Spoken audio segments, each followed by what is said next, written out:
नमो अर्यन्ताणं नमो सिद्धाणं नमो आयर्याणं नमो उज्जयिनं नमो लोये सौवसाहुणम्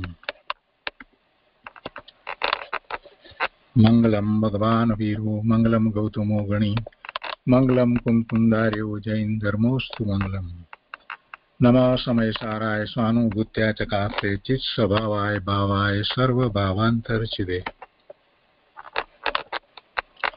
આજે કૃપાળુદેવ શ્રીમદ રાજચંદ્રજીના વચનામૃતનો સ્વાધ્યાય આપણે પત્રાંક 709 તથા 710 નો સ્વાધ્યાય આજે કરીશું.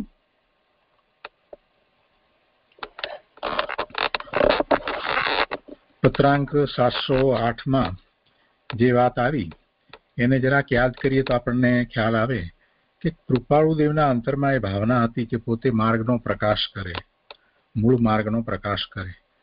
એટલે અહીંયા 709 પત્રની અંદર કૃપાળુદેવે એ વાત લખી છે. આ પત્ર કોઈની ઉપર લખાયો એ સ્પષ્ટ નથી. પત્રાંક 709 રાળજ ભાદરવા સંવત 1952. કૃપાળુદેવ લખે છે કે હે નાથ, કા ધર્મોન્નતિ કરવા રૂપ ઈચ્છા સહજપણે સમાવેશ પામે તેમ થાવ. જો 708 ની અંદર એ વાત બહુ જ લીધી હતી એમણે કે પોતે મૂળ માર્ગની પ્રભાવના કરે, ધર્મની ઉન્નતિ કરે, એ વાત એમના અંતરમાં ચાલી રહી હતી અને એ જ સમયમાં આ વાત તેમણે લખી છે.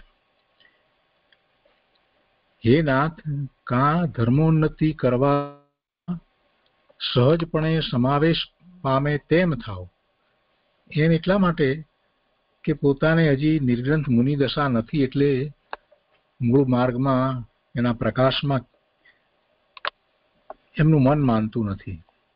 જે ચારિત્રની વાત કરવી છે એ ચારિત્ર હજી પોતે અંગીકાર ન કર્યું હોય ત્યાં સુધી એ કઈ રીતે કહી શકે. એટલા માટે કૃપાળુદેવને એ અંદરમાં મનોમંથન ચાલતું હતું કે શું કરવું. એક તરફ એમ થાય છે કે અત્યારે આ મૂળ માર્ગ ક્યાંય દૂર રહી ગયો, લોકોને જૈન ધર્મનું કોઈ ભાન જ્ઞાન નથી, અને બીજી તરફ એમ થાય કે આવા મૂળ માર્ગને પોતે આટલી સારી રીતે જાણે છે, અનુભવે છે, તો પછી એ બધાને કેમ પ્રાપ્ત ન કરાવવું. એટલે એ ભાવના અંતરમાં રહ્યા કરે. અને સાથે ને સાથે પોતાની યોગ્યતાનો વિચાર કરીએ તો પોતાની બધી રીતે યોગ્યતા હોવા છતાં માત્ર એક જ વાત રહેતી હતી કે પોતાને નિર્ગ્રંથ મુનિ દશા ન હતી.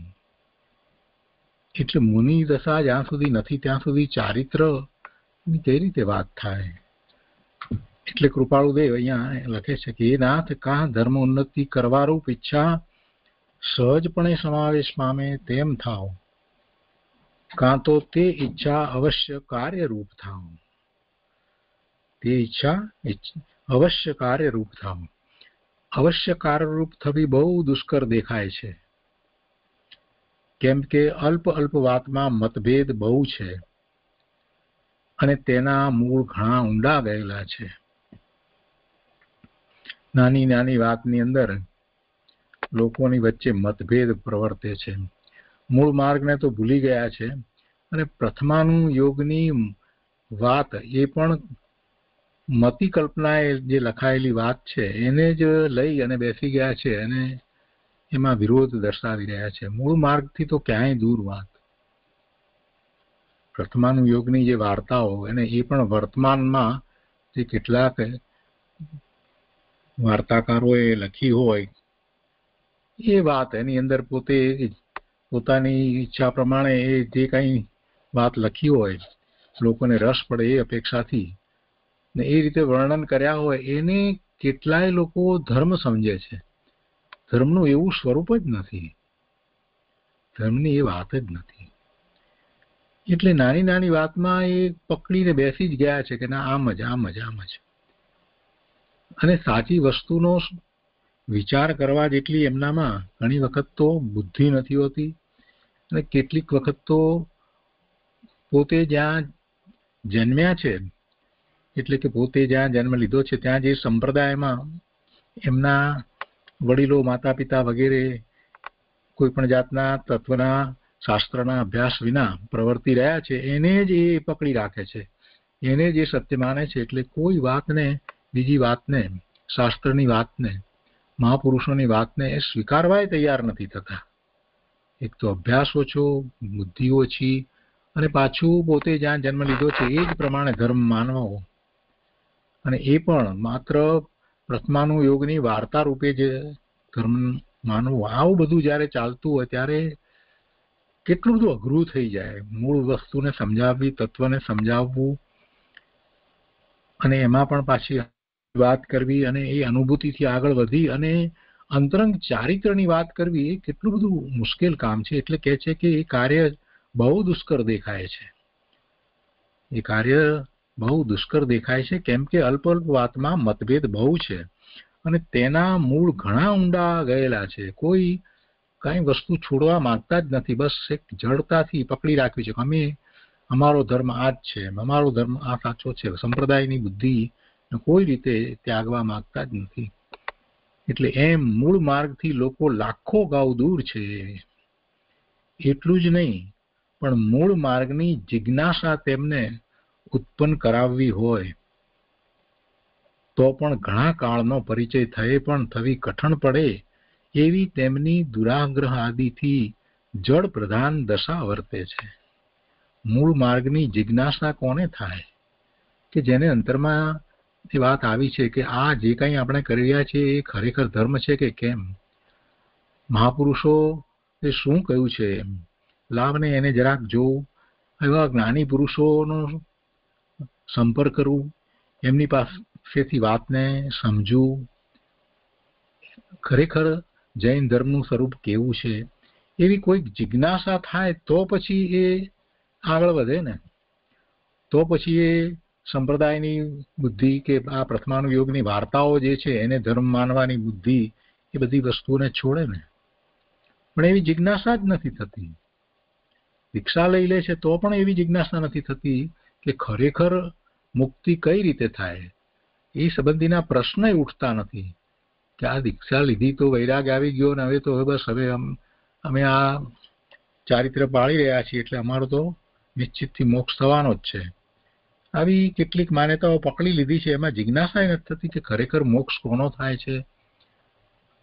વર્તમાનમાં જે કંઈ તપ વગેરે થઈ રહ્યા છે એમાં શુભભાવ છે, એમાં શરીરની અપેક્ષા છે, અને અંતરંગ ધર્મ જેની મુક્તિ થાય છે એવો ભગવાન આત્મા, એની અંતરંગ દશા વર્તમાનમાં કેવી છે કે જે ખરેખર કેવળ જ્ઞાન પ્રગટ કરવા માટે હું સામર્થ્ય ધરાવે છે, છતાં પણ એ કયા રસ્તે જઈ રહી છે, ઉપયોગ ક્યાં રહ્યો છે, એ ઉપયોગ દ્વારા શુદ્ધ ભાવ છે કે શુભ ભાવ છે, આ બધી વાતનો કોઈ વિચાર જ ન મળે. એટલે કૃપાળુદેવ એમ કહે છે કે મૂળ માર્ગની જિજ્ઞાસા તેમને ઉત્પન્ન કરાવવી હોય તો પણ ઘણા કાળનો પરિચય જોઈએ, અને એવા ઘણા કાળનો પરિચય થયે પણ એ અઘરું છે, એ કઠણ પડે એવી તેમની દુરાગ્રહ આદિથી જડ પ્રધાન દશા વર્તે છે. આ પહેલી વાત કરી. હવે આગળ કહે છે, બીજી વાત કહે છે કે ઉન્નતિના સાધનોની સ્મૃતિ કરું છું. આ વાત કર્યા પછીથી ખરેખર એ મૂળ માર્ગ પ્રકાશવો છે, ધર્મની ઉન્નતિ એટલે ધર્મોન્નતિ કરવા માટે પોતાના અંતરમાં શું ભાવ છે, શું હોય, તો એ વાત આગળ દર્શાવે છે કે ઉન્નતિના સાધનોની સ્મૃતિ કરું છું. ઉન્નતિના સાધનો સ્મૃતિમાં લાવે છે કૃપાળુદેવ, અને એક પછી એક વાત, બહુ મહત્વની વાત કરતા જાય છે. બોધ બીજનું સ્વરૂપ નિરૂપણ મૂળ માર્ગ પ્રમાણે ઠામ ઠામ થાય. બોધ બીજનું સ્વરૂપ નિરૂપણ મૂળ માર્ગ પ્રમાણે ઠામ ઠામ થાય. મૂળ માર્ગ, ભગવાને જેવો માર્ગ બતાવ્યો છે, મુક્તિનો માર્ગ બતાવ્યો છે, એ માર્ગ પ્રમાણે બોધ બીજ નું સ્વરૂપ નિરૂપણ થાય, બધી જગ્યાએ થાય, ઠામ ઠામ થાય એટલે સર્વત્ર થાય. બોધ બીજ સમ્યક દર્શન થી ધર્મની શરૂઆત થાય છે, અને એ સમ્યક દર્શનથી ધર્મની શરૂઆત થાય છે તો એવું પોતાનું સ્વરૂપ છે, શુદ્ધ સ્વરૂપ છે. એ શુદ્ધ સ્વરૂપની પ્રતીતિ થવી, એની શ્રદ્ધા અને એના જ્ઞાન થવા, ત્યાંથી ધર્મની શરૂઆત છે. મૂળ માર્ગમાં, મોક્ષના માર્ગમાં, મુક્તિના માર્ગમાં શરૂઆત ક્યાંથી થાય અને પછી આખો મુક્તિનો માર્ગ કઈ રીતે છે એ વાત કરવી છે. એમના અંતરમાં તો બધું સ્પષ્ટ છે. તો કે સૌથી પહેલું જો કાંઈ પણ હોય તો જિનેશ્વર ભગવાને જે સ્વરૂપના લક્ષ્ય જે વાત કરી છે, જે બોધ આપ્યો છે, તે બોધની પ્રાપ્તિ થવી. એ બોધની પ્રાપ્તિ સીધે સીધી જિનેશ્વર ભગવાન દ્વારા થવી, એટલે કે એમની વાણી દ્વારા થવી, અથવા તો એમની વાણી દ્વારા જે જ્ઞાન પ્રકાશને પામ્યા છે એવા ગણધર દ્વારા એમના જે 12 અંગની રચના કરવામાં આવી છે એ દ્વારા, અથવા તો એમાંથી જે શાસ્ત્રો બન્યા છે એ દ્વારા થાય, એ જરૂરી છે. એના વિના મતિ કલ્પના એ કાંઈ પણ માની લેવામાં આવે તો એ બોધ બીજ થતું નથી. બોધ બીજ એટલે પોતાના શુદ્ધ સ્વરૂપમાં એકાગ્રતા કરતા સ્વરૂપનો અનુભવ થાય છે, અને એ અનુભૂતિથી જ ધર્મની શરૂઆત થાય છે. એ વાતનો પૂરેપૂરો સ્વીકાર થઈ અને સ્વરૂપ તરફ લક્ષ થવા માટે પોતાના શુદ્ધ સ્વરૂપનો જેવું સ્વરૂપ છે એવો નિર્ણય થઈ જાય એટલે એને બોધ બીજની પ્રાપ્તિ થાય. એવો નિર્ણય થઈ જાય, સ્વીકાર થઈ જાય અને દ્રષ્ટિ સ્વરૂપ તરફ જાય.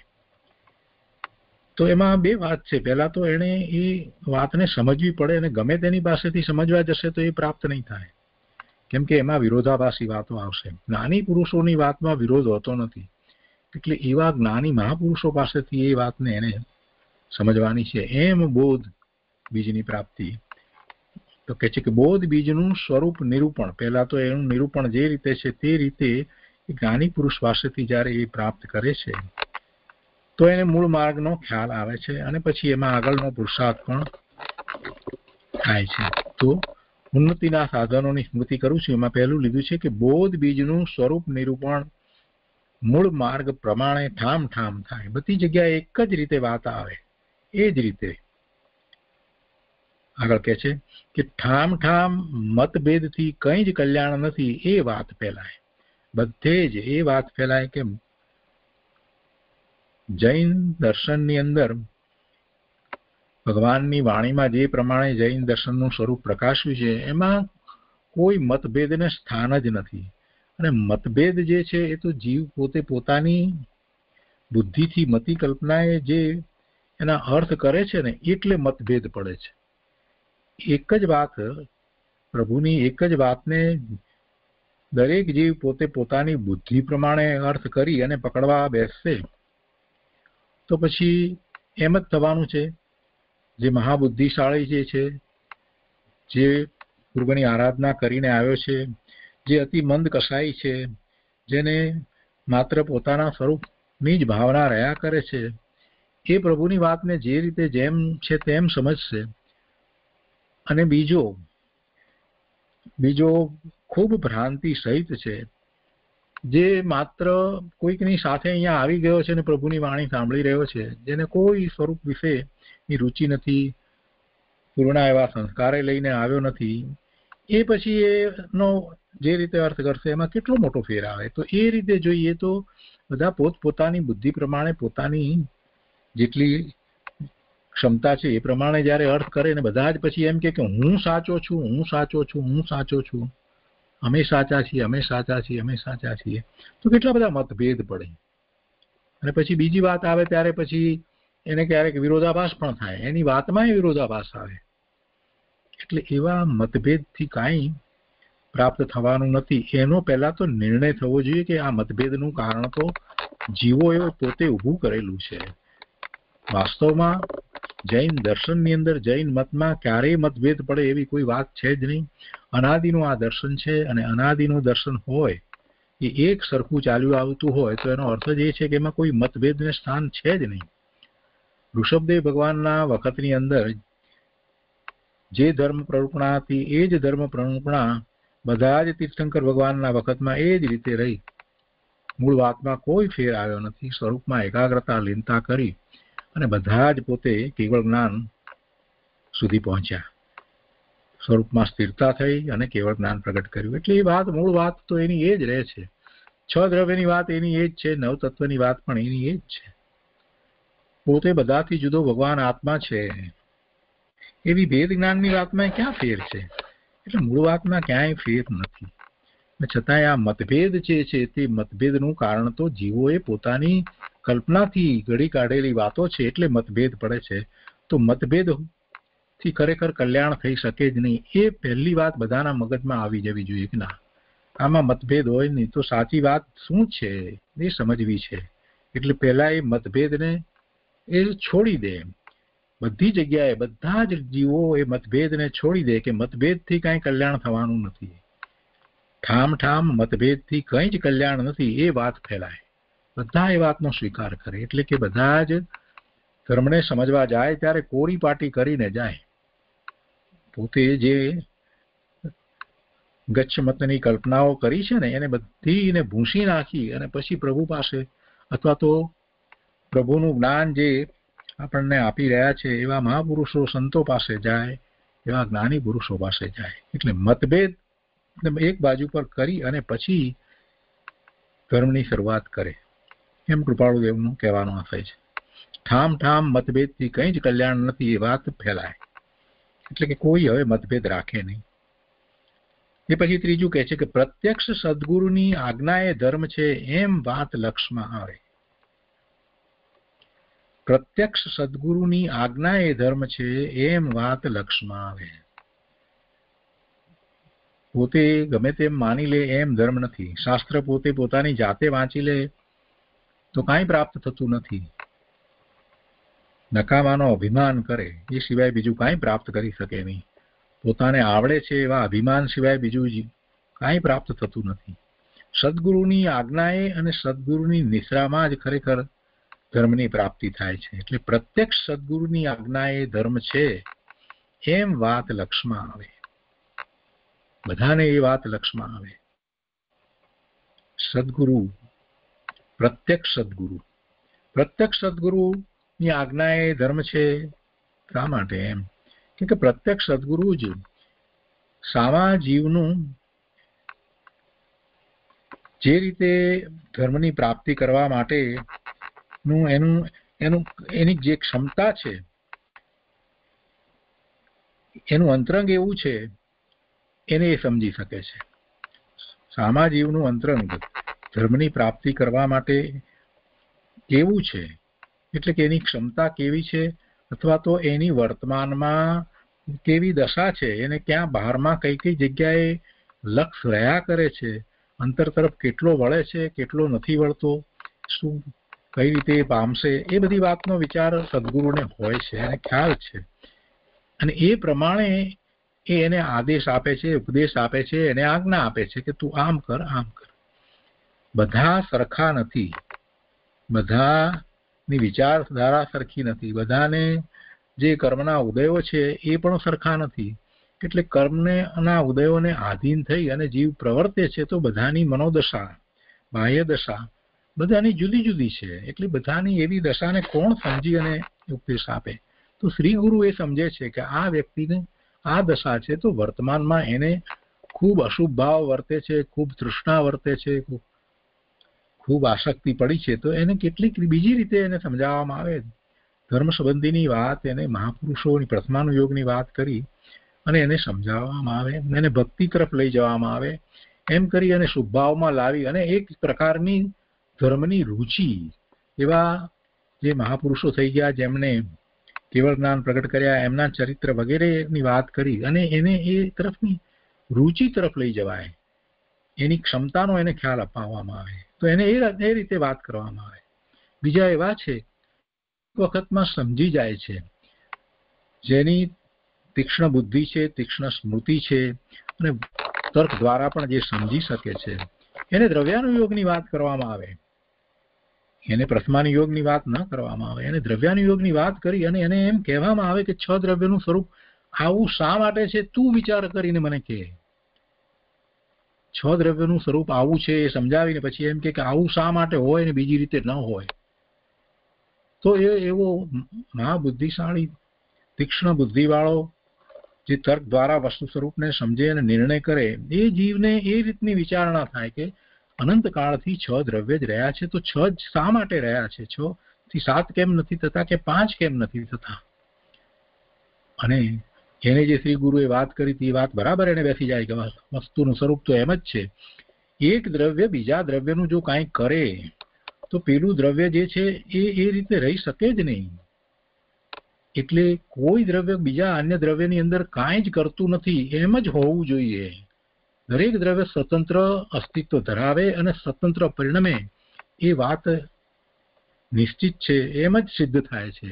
અને એને એ વિચારણા પછીથી બરાબર પાકો નિર્ણય નિર્ધાર થઈ જાય કે વસ્તુ સ્વરૂપ આમ જ છે. કોઈ કોઈનું કાર્ય કરી શકતું જ નથી, કોઈ કોઈનું કાર્ય કરી શકતું જ નથી. તો પછી એ શ્રી ગુરુ પાસે આવે છે અને મસ્તક નમાવીને 2 હાથ જોડીને કહે છે કે પ્રભુ આપની વાત બરાબર છે, હવે મને સમજાય છે કે 6 દ્રવ્યમાંથી 5 થાય નહીં કે 7 ન થાય, એક દ્રવ્ય બીજા દ્રવ્યનું કાંઈ કરે નહીં, દરેક દ્રવ્યનું અસ્તિત્વ પોતાથી જ છે અને એ નિત્ય જ હોવું જોઈએ, કે અવિનાશી જ હોવું જોઈએ, એમ જ વાત બેસે છે. તો મારું દ્રવ્ય પણ એમ જ છે, મારું દ્રવ્ય પણ એમ જ છે અને અનંત કાળથી શુદ્ધ રહ્યું છે, એ વાતનો મને સ્વીકાર થાય છે. હવે પ્રભુ મને આદેશ આપો, હવે મને આજ્ઞા આપો, મારે શું કરવું? એટલે એની વાત જુદી છે. અને એને શ્રી ગુરુ એને એમ કહે છે કે તું તારા સ્વરૂપ કેવું છે એનો આ રીતે નિર્ણય કર. એને 47 શક્તિના વર્ણન દ્વારા એનું સામર્થ્ય બતાવે છે અને એને વર્તમાનમાં જે મલિનતા જે છે એને ગૌણ કરવાની રીત બતાવે છે. એટલે દરેકને એની જે દશા છે એ પ્રમાણે ખરેખર તો માર્ગ બતાવી શકાય. અને આ કોણ કરી શકે? એ પ્રત્યક્ષ સદગુરુ કરી શકે.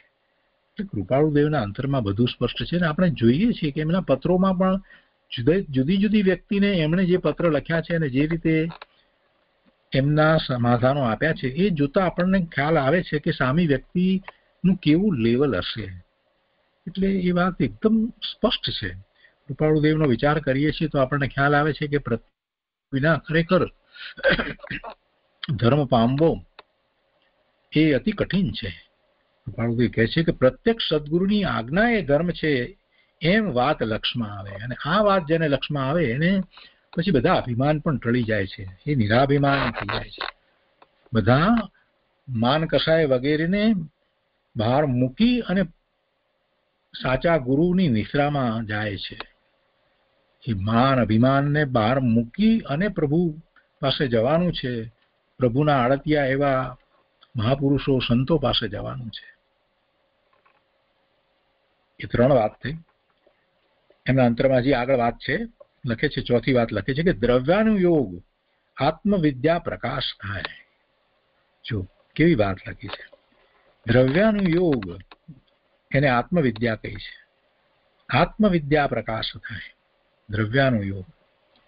6 દ્રવ્યનું જેવું સ્વરૂપ છે એવા સ્વરૂપને સમજી અને 9 તત્વના સ્વરૂપને સમજી અને એમાંથી એ પોતે જીવ તત્વ 6 દ્રવ્યનો નિર્ણય થયા પછીથી એમાં એને વર્તમાન પર્યાયની અંદર જે કંઈ સાથે રહ્યા છે, એટલે 9 તત્વનો જ્યારે વિચાર કરે છે તો ખ્યાલ આવે છે કે આ પોતે જીવ તત્વ છે અને બાકી અજીવના સંયોગે થતી આ બધી તો પોતાની દશાઓ છે, એ પર્યાય છે, એમ 9 તત્વ છે. અને એમાં એ જીવ તત્વ એનો પૂર્ણપણે વિચાર કરે, નિશ્ચય અને વ્યવહારથી એ વસ્તુને જેમ છે તેમ સમજે. શુદ્ધ સ્વરૂપ ત્રિકાળી શુદ્ધ સ્વરૂપ ત્રિકાળ શુદ્ધ જ રહે છે, એમાં ક્યારેય કોઈ મલિનતા વ્યાપી શકતી નથી, કેમ કે એમાં એવા ગુણ પડ્યા છે. વર્તમાનમાં જે કંઈ વિકલ્પ જે છે એની સાથે જે કંઈ ભાવ છે, શુભ કે અશુભ ભાવ છે, એ શુભ કે અશુભ ભાવ પોતાના સ્વરૂપમાં પ્રવેશ પામતો નથી. પોતાની સત્તા અસંખ્ય પ્રદેશ અને અનંત ગુણ સહિત એવી ને એવી જ છે. અને જે પરિણમન થઈ રહ્યું છે અંદર પોતાની સત્તામાં થઈ રહ્યું છે. આ દ્રવ્યાનુયોગ એ દ્રવ્યાનુયોગનો ખૂબ ખૂબ એને અભ્યાસ થાય. દ્રવ્યાનુયોગના શાસ્ત્ર, કુંકુંદાચાર્ય ભગવાનનું શાસ્ત્ર, એમણે કેટલા દ્રવ્યાનુયોગના શાસ્ત્ર લખ્યા, એનો એટલો બધો તલસ્પર્શી અભ્યાસ થાય. અને એ પણ એવા મહાપુરુષોએ જે ટીકા લખી છે, અમૃતચંદ્રાચાર્ય ભગવાન, જયસેનાચાર્ય ભગવાન વગેરે, એનો વિસ્તૃત અર્થ કરી અને એ વસ્તુને સમજવામાં આવે. ગુરુદેવે એ કાર્ય કર્યું છે. એ કોઈ સામાન્ય વાત નથી. સમયસારના અર્થ કરવા, પ્રવચનસારના અર્થ કરવા એ કંઈ સામાન્ય વાત નથી. ગુરુદેવે એ કર્યું છે. અને એમ જ વસ્તુ સ્વરૂપનો નિર્ણય કરવો, નિશ્ચયથી વસ્તુ સ્વરૂપને જેમ છે તેમ સમજવું, વ્યવહારથી વસ્તુ સ્વરૂપને જેમ છે તેમ સમજવું.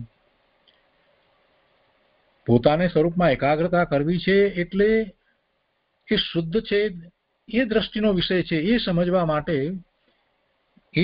માટે બીજી બધી વસ્તુઓ જે છે એને ગૌણ કરવા માટે અને પોતાનું જે શુદ્ધ સ્વરૂપ છે એ જ દ્રષ્ટિનો વિષય છે, ત્યાં જ એકાગ્રતા કરવાની છે. એ વાતને પકડવા માટે, બીજી બધી વસ્તુને ગૌણ કરવા માટે સમયસાર જેવા ગ્રંથનો, દ્રષ્ટિ પ્રધાન ગ્રંથનો અભ્યાસ એ અપેક્ષાથી કરવાનો છે. પણ મૂળ વસ્તુને સમજવા માટે પ્રવચનસાર જેવા ગ્રંથનો પણ અભ્યાસ એ રીતે કરવાનો છે. જ્ઞાન પ્રધાન કથનની અંદર દરેક વસ્તુ જેમ છે તેમ પણ એને સાથે ને સાથે સમજવાની છે, જેથી નિશ્ચય આભાસી પણ ના આવે, જગતનું જેમ છે તેમ સ્વરૂપ પણ સમજાય. એટલે એવો દ્રવ્યાનુયોગનો અભ્યાસ, એ પણ નિર્માનતાપૂર્વક, કોઈ પણ જાતની મોટાઈ વિના અને સદ આચરણ સહિત થાય, એ વિના તો એ શક્ય જ નથી. નહીતર પાછો એ ક્યાંક ને ક્યાંક અટકી પડશે, પોતાને વિદ્યા પ્રાપ્ત થઈ છે એમ અટકી પડશે. એટલે એવા દ્રવ્યાનુયોગનો, એવી આત્મવિદ્યાનો પ્રકાશ થાય. અને પછી કહે છે કે ત્યાગ વૈરાગ્યના વિશેષપણાથી સાધુઓ વિચરે. જો આ દ્રવ્યાનુયોગના અભ્યાસ પછીથી કહે છે કે જેને એવો દ્રવ્યાનુયોગનો અભ્યાસ થયો છે, એ પોતે સાચો અભ્યાસ થયો છે અને સ્વરૂપની દ્રષ્ટિ કરે છે, એને સહજ રીતે વૈરાગ્ય હોય જ. એટલે જે દીક્ષા ગ્રહણ કરે છે, સાધુ થાય છે, એ પહેલા આવો દ્રવ્યાનુયોગનો અભ્યાસ કરી, તત્વ નિર્ણય કરી, પોતાના સ્વરૂપ તરફ વળી અને સ્વાનુભૂતિ પ્રગટ કરે અને પછી દીક્ષા લે છે, તો એ સાચો સાધુ છે. અને એને જે વૈરાગ્ય છે એ સાચો વૈરાગ્ય છે, એ ક્ષણિક વૈરાગ્ય નથી. એનો ત્યાગ જે છે એ સાચો ત્યાગ છે, એ નિર્ગ્રંથ છે. એને બધું ત્યાગ્યું છે, એને બધું ત્યાગ્યું છે. બાહ્યમાં પણ પરિગ્રહોનો ત્યાગ કર્યો છે અને અંતરંગ પરિગ્રહોનો પણ ત્યાગ કર્યો છે. 10 પ્રકારના બાહ્ય પરિગ્રહનો ત્યાગ અને અંતરમાં જે પરિગ્રહો ચાલી રહ્યા છે 13 પ્રકારના પરિગ્રહો, એનો પણ જેને ત્યાગ થઈ જાય છે એ સાચો સાધુ છે. એટલે એને ત્યાગ વૈરાગ્યની જે ભાવના છે, જ્ઞાન સહિતની ભાવના છે, એવા ત્યાગ વૈરાગ્યના વિશેષપણાઓથી સાધુઓ વિચરે. એટલે સાધુઓની એવી દશા હોય તો પછી ઉપદેશ પણ એવો જ આવે. જે સાધના કરી રહ્યા છે એને પણ એમ જ હોય. અને માત્ર એકલો દ્રવ્યાનુયોગનો અભ્યાસ કર્યો હોય, આત્મવિદ્યા પ્રાપ્ત એને સવિકલ્પ દશામાં હોય અને એવી અનુભૂતિ ન થઈ હોય, અને જો એમાં જે રોકાઈ રહે તો ત્યાગ વૈરાગ્ય હોય નહીં. અને ત્યાગ વૈરાગ્ય વિના તો શું થશે? નિશ્ચય આભાસી પણ થઈ જશે. અનુભૂતિ થઈ હોય એને ત્યાગ વૈરાગ્ય અવશ્ય હોય. ત્યાગ વૈરાગ્ય વિના સાચું જ્ઞાન થતું જ નથી. અને આત્મસિદ્ધિની અંદર તો એ વાત એમણે બહુ કરી છે. ત્યાગ વૈરાગ્ય વિના ખરેખર સાચા અર્થમાં જ્ઞાન દશા હોતી જ નથી. એ તો શુષ્ક જ્ઞાની હોય છે. તો અહીંયા કહે છે કે પ્રત્યક્ષ સદગુરુની આજ્ઞા એ ધર્મ છે, એમ વાત લક્ષમાં આવે. દ્રવ્યાનુયોગ, આત્મવિદ્યા પ્રકાશ થાય અને ત્યાગ વૈરાગના વિશેષપણાથી સાધુઓ વિચરે.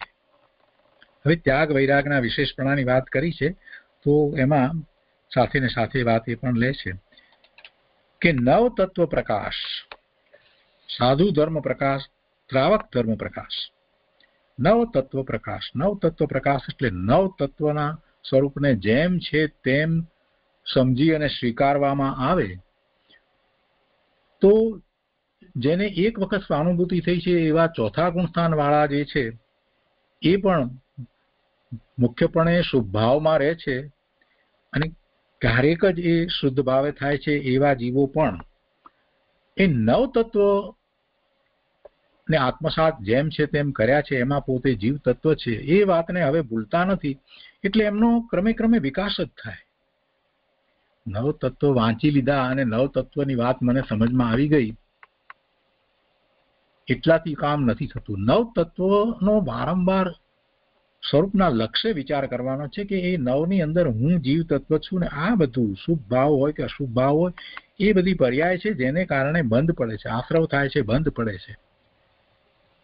આ બધા જે સાત જે છે તે બધી પર્યાય રૂપે છે અને જે તત્વ જે છે તે શુદ્ધ છે, તે હું શુદ્ધ તત્વ છું. નવ તત્વમાંથી પોતે શુદ્ધ તત્વ છે એ વાતનો વારંવાર એને વિચાર કરવાનો છે. એટલે નવ તત્વ પ્રકાશ, જેને સમ્યક દર્શન પ્રગટ નથી કર્યું એને પણ એ વાતમાં જ રહેવાનું છે. નવ તત્વ પ્રકાશ, નવ તત્વમાંથી બાકી બધી પર્યાયો છે. અને આ જે તત્વ જીવ તત્વ જે કહેવામાં આવ્યું છે તે અનાદિ અનંત શુદ્ધ પરમ પવિત્ર છે, શુદ્ધ પારિણામિક ભાવ રૂપ છે. એવું એ તત્વ તે હું છું. એ તત્વ તે હું છું. જે પરિણામ થાય છે એ સ્વના લક્ષ્ય પણ થાય અને પરના લક્ષ્ય પણ થાય. એ બંને પરિણામ વખતે એ તત્વ તો એવું ને એવું જ રહ્યું છે. જ્યારે હું સ્વના લક્ષ્ય પરિણામ કરું છું, સમ્યક દ્રષ્ટિ છે તો સ્વના લક્ષ્ય પરિણામ થાય છે, નિર્મળ પરિણામ થાય છે, એ વખતે પણ એ તત્વ એ તો ત્રિકાળ શુદ્ધ રહે છે, તો એ વખતે પણ શુદ્ધ છે. અને જે વખતે પરના લક્ષ્ય પરિણામ થાય છે, શુભાશુભ ભાવ રૂપ પરિણામ થાય છે, એ વખતે પણ એ તત્વ એ જીવ તત્વ તો શુદ્ધ એવું ને એવું જ રહે છે. આવો નવ તત્વમાંથી એને વિચાર કરવાનો છે. બહુ મહત્વની વાતો છે. પ્રભુ કૃપાળુદેવના અંતરની શું વાત કરી, જ્યારે આટલી બધી વાત કરે છે તો આપણે શાસ્ત્રોના સાર રૂપ વાત એમણે કરી દીધી. આવો એને નવ તત્વ પ્રકાશ એમ કહ્યું છે ને, નવ તત્વ પ્રકાશ એટલે નવ તત્વમાંથી જે વાત એને પકડવાની છે તે આ છે. અને જે પર્યાય થઈ રહી છે, નવ તત્વમાં જે પર્યાય થઈ રહી છે એનો પણ એને વિચાર થઈ જાય છે. આશ્રવ થાય છે તો આશ્રવની સામે સંવર પણ છે, એવી પણ પર્યાય છે. આશ્રવ થાય છે તો સામે સંવરની પણ દશા થઈ શકે છે. એ વાતને પણ એને સાથે ને સાથે વિચારવાની છે. હંમેશા આશ્રવત થયા કરે એવું વસ્તુનું સ્વરૂપ નથી. સિદ્ધ ભગવાનને કોઈ આશ્રવ નથી, કોઈ આશ્રવ છે જ નહીં. એટલે જીવને એવી દશા આવતા પૂર્વે એવી સંવરની દશા આવે, પાછા આશ્રવ થાય, સંવર થાય, આશ્રવ થાય, આવું પણ થાય. અને એમ કરતા એ આગળ વધતા વધતા વધતા પછી અતિ અલ્પ પ્રમાણમાં આશ્રવ થાય, અતિ અલ્પ પ્રમાણમાં આશ્રવ થાય. મુખ્યત્વે સંવરની જ દશા જ વર્તે એવી 7મા ગુણસ્થાનની દશાને એ પ્રગટ કરે. અને આગળ વધીને તો પછી એ 13મા ગુણસ્થાનની પણ દશાને પ્રગટ કરે છે. એટલે આ નવ તત્વને યથાર્થપણે સમજીએ છીએ તો ત્યારે આપણને ખ્યાલ આવે છે કે કંઈ આશ્રવ થવા એ વસ્તુનું સ્વરૂપ નથી. એ થાય છે એવી પર્યાય થાય છે. વસ્તુના સ્વરૂપમાં ક્યાંય આશ્રવ નથી. એટલે આશ્રવ થાય છે તો બંધ થાય છે. એટલે વસ્તુના સ્વરૂપમાં બંધ પણ નથી. વસ્તુ સ્વરૂપમાં બંધ હોઈ શકે જ નહીં. બંધ છે અને એની નિર્જરા પણ થાય છે.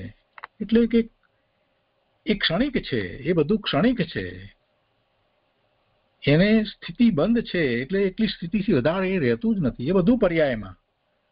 એ વખતે પણ મૂળ વસ્તુ તો એવી ને એવી શુદ્ધ પ્રકાશી રહી છે. એટલે એ બધા તત્વોનો જેમ છે તેમ જ્યારે નિર્ણય કરે છે અને મોક્ષ તત્વનો વિચાર કરે છે તો કે મોક્ષ તત્વ એ પણ એક પર્યાય છે. એ પર્યાયનું મૂળ કારણ પોતાનું ત્રિકાળી શુદ્ધ સ્વરૂપ છે. એના આશરે એ મોક્ષની દશા, મુક્તિની દશા, પૂર્ણ શુદ્ધ દશા પ્રગટ થાય છે. પણ એ પૂર્ણ શુદ્ધ દશા મારામાં અંદરમાં પડી છે. એવો નવ તત્વનો પ્રકાશ બહુ મોટી વાત છે. અને વિસ્તાર કરીએ તો શાસ્ત્રોના બધા સાર એમાં સમાઈ જાય એવી વાતો બધી કૃપાળુદેવે આપણને એક એક શબ્દ દ્વારા આપી છે. નવ તત્વ પ્રકાશ એમ કહ્યું છે.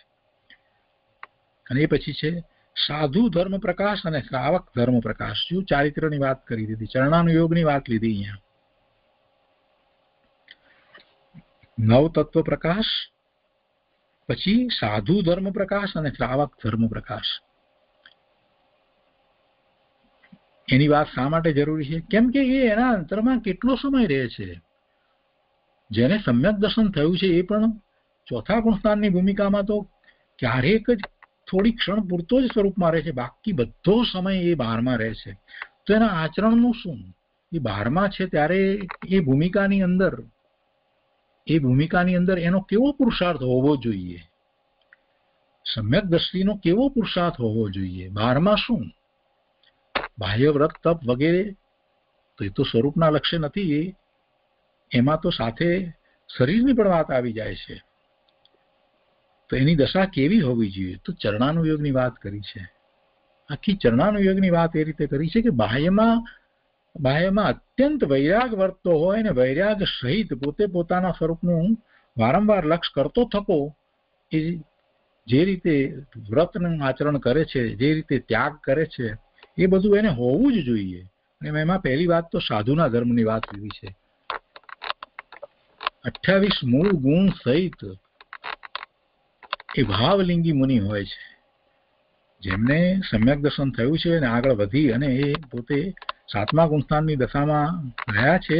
તો એમનું બાહ્યમાં આચરણ એવું જ હોય, અને બાહ્ય આચરણ જે છે એની સભાનતા પાછી નથી હોતી, એના એ કરતાય નથી થતા. અને પોતે જે દશામાં જે છે તે દશા અનુસાર એમનું પ્રવૃત્તિ થાય છે. તેથી જીવોને જ્ઞાન પ્રકાશનું નિમિત્ત બને છે. મુનિ છે તો એ પોતાનું જે રીતે આચરણ કરી રહ્યા છે, અને જ્યારે સવિકલ્પ દશામાં હોય છે ત્યારે એ ઉપદેશ પણ આપે છે. એ દ્વારા બીજા અન્ય જીવોનું કલ્યાણ થાય છે, એમને નિમિત્ત કારણ થાય છે અન્ય જીવોને જ્ઞાન પ્રકાશનું.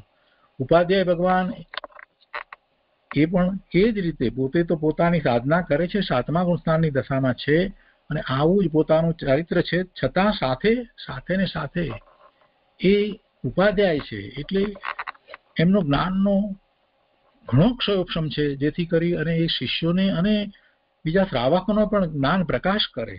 આવો એમનો ઉપાધ્યાયનો ધર્મ છે. અને આચાર્ય તો શાસ્ત્રની રચના કરે છે, કેટલાય સાધુઓને માર્ગદર્શન આપે છે, શ્રાવકોને પણ માર્ગદર્શન આપે છે, અને પાછા પોતાની સાધનામાં તે ઉત્કૃષ્ટ સાધના કરે છે. 7મા ગુણસ્થાનની દશામાં વારંવાર ચાલ્યા જાય છે. એટલે એ એમનું આચરણ છે.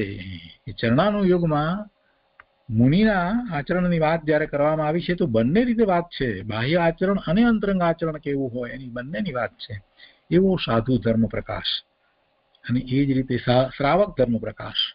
જ્યાં સુધી એ મુનિ દીક્ષા નથી ગ્રહણ કરતો ત્યાં સુધી શ્રાવકને કેવું આચરણ હોય, અંતરંગ અને બાહ્ય આચરણ કઈ રીતે હોવું જોઈએ, એ સમગ્ર વાત એટલે ચરણાનુયોગની વાત લીધી છે. અહીંયા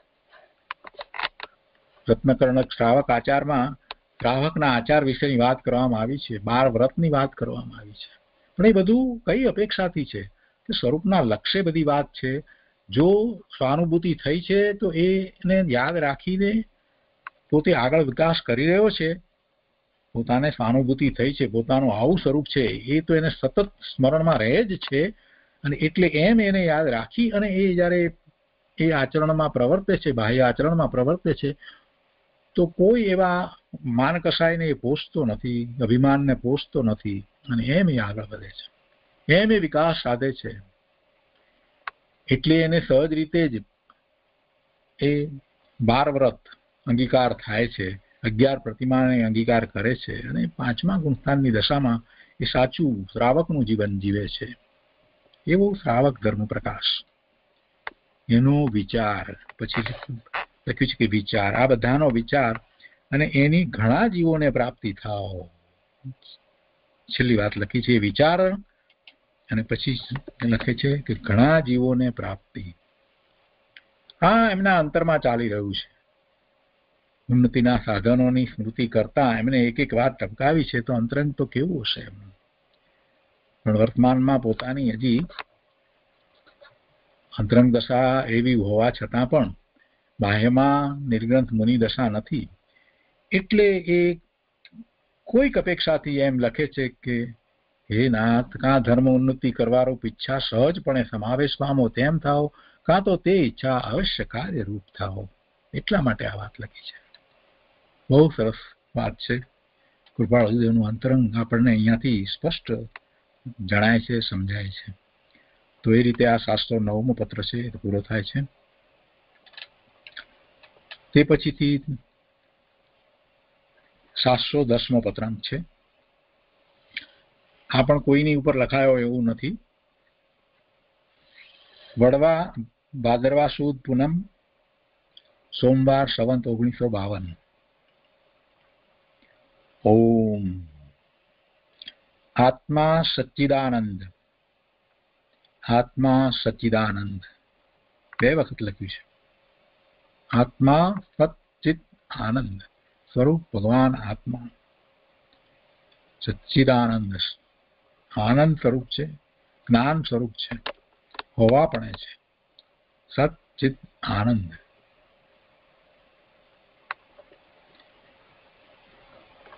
કૃપાળુદેવ લખે છે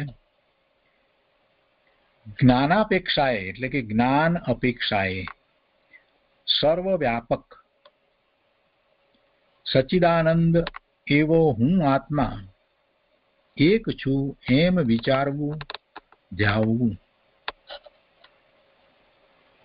જ્ઞાન અપેક્ષાએ સર્વવ્યાપક. જો બીજી અપેક્ષાએ સર્વવ્યાપક પણ છે જ નહીં. સર્વવ્યાપકની વાત અન્ય મતમાં આવે છે, વેદાંત વગેરેમાં, તો એ રીતે નથી. જ્ઞાન અપેક્ષાએ સર્વવ્યાપકપણું છે એટલે કે જ્ઞાનનો એવો સ્વભાવ છે કે જેમાં જગત આખું જ્ઞેય તરીકે જણાય. એટલે એમ સર્વવ્યાપકપણું. બધે વ્યાપવું છે એટલે શું છે તો કે બધાનું જ્ઞાન કરવું છે. તો આ જીવ, આ દ્રવ્ય બીજા દ્રવ્યની અંદર પહોંચ્યા વિના જ એનું જ્ઞાન કરે છે. એમાં પહોંચવાની, વ્યાપવાની જરૂર નથી. એનાથી એ ભિન્ન રહી અને એનું જ્ઞાન કરે છે. પણ છદ્મસ્ત અવસ્થા છે ત્યારે એ જ્ઞેય એની સામે હોય એનું જે જ્ઞાન કરે છે. એટલે બીજા જ્ઞેયો સુધી જાણે કે એ પહોંચતો નથી એવું એને લાગે છે. એટલે એને એમ લાગે છે કે પોતાને ક્યાં સર્વવ્યાપક પણ છે. અને જ્યારે પછી અન્ય મતવાળા એમ કે છે કે ના તું સર્વવ્યાપક છો, એટલે એ ખુશી થઈ જાય છે કે હા પોતે સર્વવ્યાપક છે. જૈન દર્શન એમ કે છે કે તારે બીજે ક્યાંય જવાની જરૂર નથી ને તું જઈ શકતોય નથી. તું તારા અસંખ્ય પ્રદેશ પ્રમાણ જે અસ્તિત્વ જે છે એમાં જ રહ્યો થકો. તું બધે જ વ્યાપે છે એટલે કે તું બધાનું જ્ઞાન કરી શકે છે. વર્તમાનમાં તારા જે ઉઘાડ છે એમાં તું જ્ઞાન કરે છે તો એ ખરેખર સ્વતંત્રપણે કરે છે. સામે જ્ઞેય પદાર્થ છે માટે તું કરે છે એ વાતને તું ભૂલી જા. જ્ઞેય પદાર્થનું હોવું અને એનું જ્ઞાન થવું એવો નિમિત્ત નૈમિત્તિક સંબંધ છદ્મસ્ત અવસ્થામાં હોય છે. પણ એથી કરીને તારું જ્ઞાન એ જ્ઞેયને કારણે પરિણમે છે એમ નથી. એટલે તારો તો એવો જ્ઞાન સ્વભાવ જ છે કે તું જ્ઞેયનું જ્ઞાન કરે અને એ વખતે સામે જ્ઞેય પદાર્થ હોય અને જેમ જેમ જેમ જેમ તું તારી આગળની દશામાં વધતો જાય છે તેમ તારા ઉઘાડ વધતા જાય છે. જેમ કે અવધિ જ્ઞાન થાય છે. અહીંયા સામે પદાર્થ નથી છતાં એનું જ્ઞાન એને થાય છે ને. તો એ વખતે પણ જ્ઞાન પોતે સ્વયં પોતાના જ્ઞાન સ્વભાવે પરિણમે છે માટે જ્ઞેય પદાર્થનું જ્ઞાન એને થાય છે. મનોપર્ય જ્ઞાનનો વિચાર કરીએ તો પણ એમ જ છે. એટલે જ્ઞાન તો પોતે જ્ઞાન સ્વભાવે સદાય પરિણમી રહ્યું છે. જેટલો ઉઘાડ છે એટલું પ્રગટ તને ખ્યાલમાં આવે છે. અને જ્યારે કેવળ જ્ઞાન થાય છે ત્યારે જે જ્ઞેયો અત્યારે નથી ભવિષ્યમાં જે હશે એનું પણ જ્ઞાન થાય છે. જે જ્ઞેયો અત્યારે નથી ભૂતકાળમાં હતા એનું પણ એને જ્ઞાન થાય છે. તો એ એના જ્ઞાન સ્વભાવને કારણે થાય છે. જ્ઞેય માત્રને એ જાણે એવો જ્ઞાન સ્વભાવી છે. એટલે જગત આખાના બધા જ જ્ઞેયો, ત્રણેય કાળના બધા જ્ઞેયોને જાણવા વાળું કેવળ જ્ઞાન છે. તો એ કેવળ જ્ઞાન કઈ બહારથી પ્રગટતું નથી, એ જ્ઞાન સ્વભાવ જ છે. એટલે જ્ઞાન અપેક્ષા એવું સર્વવ્યાપકપણું છે. બીજી રીતે સર્વવ્યાપકપણું હોય નહીં. એક દ્રવ્ય જો બીજા દ્રવ્યમાં વ્યાપે તો પેલા દ્રવ્યનું શું થાય? અને બીજા દ્રવ્યની અંદર વ્યાપવા વાળા તો પછી બધા દ્રવ્યો થઈ જાય કે મારે પણ આ દ્રવ્યમાં વ્યાપવું છે, મારે પણ વ્યાપવું છે, મારે પણ વ્યાપવું છે. તો પેલા દ્રવ્યનું શું થાય? કોઈ કોઈ દ્રવ્યની અંદર વ્યાપે પહોંચે એમ બનતું જ નથી. એવી કોઈ ભેળસેળ હોતી જ નથી. આકાશ એ દ્રવ્ય છે. સર્વવ્યાપકપણાની આ જે લોકો વાત કરે છે એને કહીએ કે આકાશ નામનું આ દ્રવ્ય છે, એની અંદર વ્યાપવું તો શું એની અંદર એ વ્યાપી શકે છે?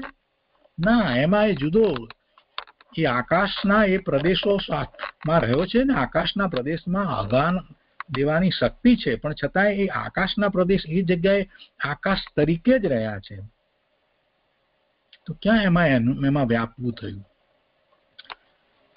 દરેક પદાર્થ આકાશના જે ક્ષેત્રને વિશે રહ્યો છે તો એ આકાશના ક્ષેત્રમાં એ આકાશના જે પ્રદેશો છે એની સાથે કોઈ દ્રવ્ય એકમેકરૂપ તો થતું જ નથી.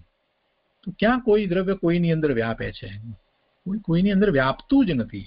તો પછી વ્યાપકપણાની વાત કરીને શું કરવું છે પ્રભુ? ક્યાં વ્યાપવું છે પ્રભુ તારે? અને વ્યાપીને તારે શું પ્રાપ્ત કરવું છે? એટલે એ સર્વવ્યાપકની કલ્પના જ ખોટી છે. ખરેખર એ સર્વજ્ઞતા છે.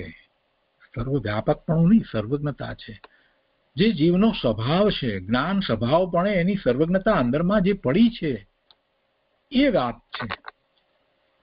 સમુદ્ઘાતની વાત કરીએ તો પણ શું છે? સમુદ્ઘાત દ્વારા તો જેને કેવળ જ્ઞાન થયું છે અને હવે આયુષ્ય 6 મહિના કરતા ઓછું રહ્યું છે એને બાકીના 4 અઘાતી કર્મની સ્થિતિને સમ કરવી છે. એટલે એક આખી એ પ્રક્રિયા છે કે જેમાં એના પોતાના જ પ્રદેશો એ રીતે સમુદ્ઘાત કરે છે. એટલે લોકાકાશ પ્રમાણ થઈ અને આખી પ્રક્રિયા 8 સમયમાં તો પૂરી થઈ જાય છે અને એ 4 અઘાતી કર્મોની સ્થિતિને સમ કરી લે છે. પણ છતાંય એ કઈ આકાશના પ્રદેશોમાં વ્યાપી જાય છે એમ તો કેવી રીતે કહેવાય? આકાશના પ્રદેશો એમને એમ જ રહે છે. આકાશના જે પ્રદેશો છે તે લોકાકાશના જે છે તે તેમને તેમ જ રહે છે. એ માત્ર અવગાહના આપે છે. એટલે કોઈ સર્વવ્યાપકપણાની કોઈ વાત એવી હોઈ શકે નહીં. સર્વજ્ઞતાની વાત છે. સર્વને જ્ઞેય બનાવી શકે અને સર્વને જ્ઞેય બનાવે છે એટલે જગત આખાને જ્ઞેય કરી શકે છે એવું એનું સામર્થ્ય જ્ઞાન અપેક્ષાએ જ્યારે છે તો પછી એ પોતે પોતાનું જ્ઞાન કરે, પોતાને જ્ઞેય બનાવે એમાં કોઈ આશ્ચર્ય નથી. જ્યારે એનું જ્ઞાન જ્ઞેય માત્રને જાણી શકે એવું છે તો પોતે સ્વજ્ઞેયને શા માટે ન જાણે? સ્વજ્ઞેયને પૂર્ણપણે જાણે એવો એનો સ્વભાવ જ છે. આ વાતનો વિચાર કરવા જેવો છે. જ્ઞાન અપેક્ષાએ સર્વવ્યાપક, આવું જ્ઞાન અપેક્ષાએ સર્વવ્યાપક પણ. પછી લખે છે સચ્ચિદાનંદ. સચ્ચિત આનંદ આપણે સત હોવાપણું છે. જ્ઞાન સ્વભાવે, આનંદ સ્વભાવે. જ્ઞાન અને આનંદ સ્વભાવે. જ્યારે જ્ઞાન અને આનંદ સ્વભાવે રહેવા પણ કહ્યું તેમાં બાકીના બધા ગુણોનું ભવન પણ સાથે સમજી લેવાનું. ત્યારે બાકીના બીજા બધા ગુણો પણ એમાં હોય જ. શાંતિ પણ હોય, નિર્મળતા, સ્વચ્છતા, ભવ્યતા, પ્રભુતા બધું હોય. એવા ભાવે જ પોતે હોય. સચ્ચિદાનંદ પોતે જ્ઞાન સ્વભાવી છે અને જ્ઞાન દ્વારા બધું જ એને પોતાના અનંત ગુણોનું ભવન અનુભવમાં આવે છે. આનંદ રૂપે અનુભવાય છે, શાંતિ રૂપે અનુભવાય છે. એવો હું જ્ઞાન અપેક્ષાએ સર્વવ્યાપક અને સચ્ચિદાનંદ એવો હું આત્મા એક છું એમ વિચારવું, એમ ધ્યાવવું. એમ વિચારવું અને પછી એમ ધ્યાવવું. બે વાત લખી છે. પહેલા તો એવું વિચારીએ ત્યારે કેટલાક પ્રશ્નો પણ ઉઠે. વિચારીએ ત્યારે એની સામે બીજા તર્ક પણ ઉઠે અને બધાના સમાધાન કરે. પોતાને ખરેખર આમ હશે કે કેમ એવી આશંકા થાય અને કોઈકને જેને કાંઈ અભ્યાસ નથી, કોઈ જાતની આ તરફની રુચિ નથી, એને તો શંકાય થાય. કોને ખબર કેવું હશે આત્માનું સ્વરૂપ? કોને ખબર આ આત્મા પછી રહેશે કે નહીં? એવી પણ વાત હોય. પણ એને આપણે બાજુ પર મૂકીએ. અહીંયા તો ધર્માત્માની વાત લેવી છે. જે ધર્મ માર્ગમાં પ્રવેશ કરવા માંગે છે, જે એવી પરિણતિ કરવા ઈચ્છે છે, એની વાત લેવી છે. તો જે સ્વભાવ સન્મુખ થઈ રહ્યો છે એનો વિચાર કરીએ તો એને આવો વિચાર હોય, પોતે જ્ઞાન અપેક્ષાએ સર્વવ્યાપક એટલે પોતાનું જ્ઞાન સ્વરૂપ અને પોતે સચ્ચિદાનંદ, જ્ઞાન આનંદ સ્વભાવી એવું અસ્તિત્વ પોતાનું છે, એવો હું એક છું, એવો હું આત્મા એક છું, એમ વિચારવું, એમ ધ્યાવવું. પોતે એવો એક છે અને પોતે એવો એક છે તો પછી જ્યારે પોતાનો સ્વીકાર થાય છે તો અનંત જીવોનો પણ એમ સ્વીકાર થઈ જાય છે. એટલે પોતામાં બીજું કાંઈ નથી, એક છે. એટલે બીજું આ શરીર વગેરે એ નહીં, બીજા ભાવ એ પણ નહીં.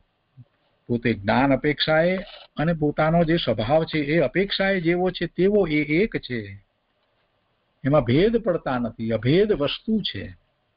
એમ એક છું એમ વિચારવું અને એવું વિચારી અને પછી એમાં જે પ્રશ્ન થતા હોય પોતાને એના સમાધાનો પ્રાપ્ત કરવા, એમાં જે આશંકાઓ થતી હોય એને નિર્મૂળ કરવી અને એવો પાકો નિર્ણય નિર્ધાર કરવો અને પછી એવા જ ભાવે થવું, એનું નામ ધ્યાવવું. એવું ધ્યાવવું એટલે એ જ ભાવે રહી જવું, એ જ ભાવે થવું, વારંવાર એ ભાવે થવાનો જે પુરુષાર્થ જે છે એને ધ્યાન કહેવામાં આવે છે. પોતે સર્વવ્યાપક સચ્ચિદાનંદ એવો ભગવાન આત્મા છે, એ જ વિચારવું અને પછી એ જ ધ્યાવવું. એ વિચારણા કરતા કરતા જ એ દ્રઢતા કરે છે અને પછી દ્રઢતા થઈ છે તો પછી એને જે ધ્યાવે છે એટલે એ જ ભાવ અંદરમાં સતત રહે છે અને એ ભાવે જ્યારે એ પોતે પરિણમી જાય છે એટલે મન, વાણી, કાયા ત્યાંથી ઉપયોગ એ સ્વ તરફ વળી અને પોતે એ ભાવે પરિણમે છે ત્યારે એને એમ ધ્યાન કરતા એને પોતાને એવો જ અનુભવ થાય છે. આવું ધ્યાવવું છે, આવું ધ્યાવવું છે.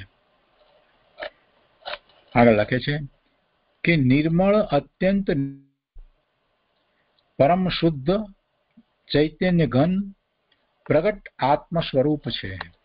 જો આવું ધ્યાવવું છે અને જ્યારે એવી વિચારણા ચાલી રહી છે ત્યારે વધારે માર્ગદર્શન આપતા કૃપાળુદેવ લખે છે કે એવું સ્વરૂપ એ નિર્મળ છે, કોઈ મળ નથી, કોઈ મલિનતા નથી, કોઈ વિભાવ ભાવરૂપ વિકાર ભાવરૂપ મલિનતા પણ નથી અને કોઈ ગતિરૂપ મલિનતા નથી, મનુષ્ય ગતિ, દેવ ગતિ, આ બધી ગતિરૂપ મલિનતા પણ નથી. એટલે અત્યંત નિર્મળ છે. પર પદાર્થોનો એમાં પ્રવેશ નથી પણ પરના લક્ષ્ય થતા ભાવોનો પણ એમાં પ્રવેશ નથી. એટલે એમાં એ અત્યંત નિર્મળ છે, પરમ શુદ્ધ. નિર્મળ, અત્યંત નિર્મળ અને પછી કહે છે કે પરમ શુદ્ધ. પરમ શુદ્ધ કહી અને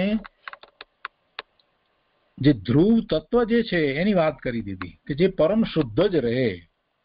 પરમ શુદ્ધ એટલે પવિત્ર, એમાંથી કોઈ મલિન ભાવ ઉઠે જ નહીં, એનું લક્ષ્ય કરતાંય પવિત્ર ભાવ જ ઉત્પન્ન થાય, એ પરમ શુદ્ધ છે. પોતે મલિનતા રહિત છે એટલે વર્તમાનમાં એને જે આ કર્મરૂપ મલિનતાઓ વગેરે પડી છે કે ભાવરૂપ મલિનતાઓ વગેરે પડી જે છે એ એનામાં નથી. એમ પહેલા કહ્યું નિર્મળ એટલે અત્યંત નિર્મળ અને પછી પરમ શુદ્ધ. પરમ શુદ્ધ, પરમ શુદ્ધ કહેતા પોતાનું જે શુદ્ધ સ્વરૂપ જે છે એટલે કે પરમ પારિણામિક ભાવ, પોતાનું ધ્રુવ સ્વરૂપ એ પરમ શુદ્ધ છે. પર્યાયમાં મલિનતા છે એ વખતે પણ એ શુદ્ધ છે, એ વખતે પણ એ શુદ્ધ ટકીને રહે છે. એ કેવું છે તો કે ચૈતન્ય ઘન પ્રગટ આત્મ સ્વરૂપ છે. એ પરમ શુદ્ધ ચૈતન્ય ઘન, ચેતનાથી ભરેલું, જ્ઞાન દર્શનની ચેતના અને ઘન, અહીંયા તો કહે છે ચૈતન્ય ઘન છે. એ કોઈ આભાસ નથી, ચૈતન્ય ઘન છે. પરમ શુદ્ધ ચૈતન્ય ઘન, અનંત ગુણ નો પિંડ એ ચૈતન્ય ઘન વસ્તુ છે ને એની ચેતના દ્વારા એના અનંત ગુણોનું ભવન જે છે એને એ અનુભવવા વાળો છે. એટલે એ ચૈતન્ય ઘન પરમ શુદ્ધ અને પ્રગટ એવું આત્મ સ્વરૂપ છે. જો પ્રગટ કહ્યું છે, પ્રગટ એટલા માટે કહ્યું છે કે સતત એ પ્રગટ જ છે. સિનેમા હોલ હોય અને અંદર સતત એક પછી એક સિનેમા ચાલ્યા જ કરે, અહીંયા એવું હોય છે, અહીંયા વેસ્ટર્ન કન્ટ્રીની અંદર ઘણી જગ્યાએ એવું હોય છે, સવારથી ચાલુ થાય છે રાતના 12 વાગ્યા સુધી સતત ચાલે, એની એ જ ફિલ્મ ફરી ફરીને ચાલ્યા કરે. 2 કલાકની ફિલ્મ હોય તો 2 કલાકે પૂરી થાય અને પછી પાછી ફરી ચાલુ થાય, 2 કલાક પૂરી થાય અને ફરી ચાલુ થાય. એક વખત ટિકિટ લઈને એન્ટર થયા હોઈએ અને પછી તમે જેટલી વાર બેસવું એટલી વાર બેસો. હા, યુરોપ કન્ટ્રીની અંદર કેટલા થિયેટરો ઘણા છે, કદાચ અહીંયા અમેરિકામાં પણ હશે, એમાં કોઈ પૂછવા નથી આવતું, બેસી જવાનું. તમે કદાચ અડધેથી બેઠા હો તો કંઈ વાંધો નહીં, પછી આગળ બેસાય. એન્ટ્રોપમાં વગેરેમાં એવા થિયેટરો પહેલા હતા, અત્યારે પણ કદાચ છે.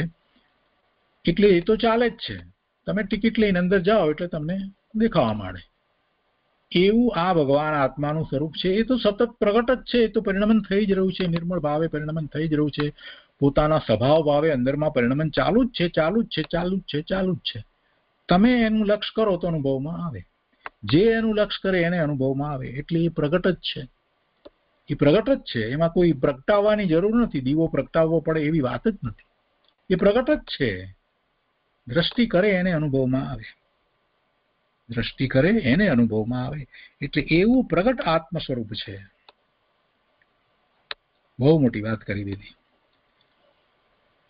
શું કહે છે કે જ્ઞાન અપેક્ષાએ સર્વવ્યાપક સચિદાનંદ એવો હું આત્મા એક છું એમ વિચારવું, ધ્યાવવું. નિર્મળ, અત્યંત નિર્મળ, પરમ શુદ્ધ ચૈતન્ય ઘન પ્રગટ આત્મ સ્વરૂપ છે.